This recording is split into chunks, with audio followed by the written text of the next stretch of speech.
Ah, sabaw-sabaw kay malamig ang panahon.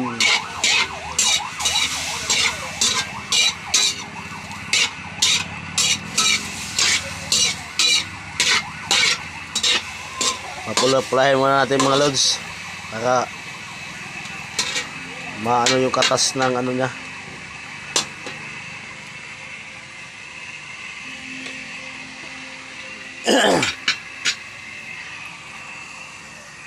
Yan pala mga rekado natin, silil ng bawang at sibuyas. Ipanghalo natin itong pitsay bagyo.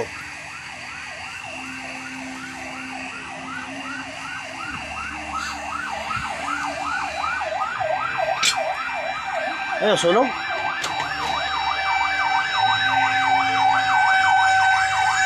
Sunog mga lods, may sunog.